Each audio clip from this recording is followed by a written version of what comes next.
নমস্কাৰ সকলো অসমবাসীকে মই বাণী গগৈ স্বাগতম জনাইছোঁ। আজি পুনৰ এটি নতুন ভিডিঅ' লৈ এই ভিডিঅ'টো আগতীয়াকৈ কৰি ৰাখিছিলোঁ, আপোনালোকক এড কৰি দিয়াহে নহ'ল। আপোনালোকক যে কৈছিলোঁ ৰাম ছাগলী পোৱালি দিলে বুলি আমাৰ ছাগলীয়ে, আৰু সেইটো ভিডিঅ'টো আপোনালোকে শুনোৱে কৈ থকা নিশ্চয় দেখিছিলে। আৰু এই ভিডিঅ'টো যিটো আমি বনালোঁ এইটো এড কৰিবলৈ থাকি গ'ল। আৰু এয়া হৈছে আমাৰ গাখীৰখিনি, প্ৰথম খিৰোৱা গাখীৰখিনি আমি কি কৰিলোঁ, উতলাই লৈ এইদৰে লদা পাতিলে এইটো পনীৰৰ দৰে হৈ গ'ল।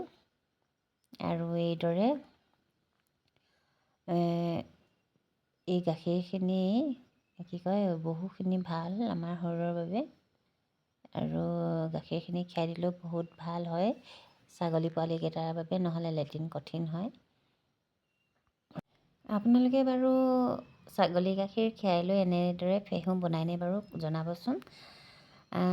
আমি হ'লে এনেকৈ খীৰাওঁ পৰাপক্ষত, নহ'লে অকণমান প্ৰব্লেম হোৱা দেখা যায় ছাগলী পোৱালিৰ ক্ষেত্ৰত। আৰু অৱশ্যে প্ৰথম গাখীৰটো বহুতে ভাবিব পাৰে ভালহে পোৱালিৰ বাবে, ভালেই বাৰু, আমি বেয়া বুলি ক'ব যোৱা নাই। কিন্তু কি হয়, লেট্ৰিনটো কঠিন হয়, লাগি ধৰে, বহুত কষ্ট পায়। সেইকাৰণে খীৰাই দিছোঁ। আৰু এয়াই আছিল আজি ভিডিঅ'টো। দেখালোঁ আপোনালোকক ছাগলীৰ ফেহু। গৰুৰ গাখীৰ খাই ফেহু বনোৱা নাই বাৰু এতিয়ালৈকে, যিহেতু গৰু নাই, ল'ম বাৰু লাহেকৈ। এয়াই আপোনালোকৰ আগত দাঙি ধৰিলোঁ, কেনে পালে জনাব, আৰু আপোনালোকে খায়নে বাৰু জনাব। আজিলৈ আহিছোঁ তেনেহ'লে, ধন্যবাদ, বাই বাই।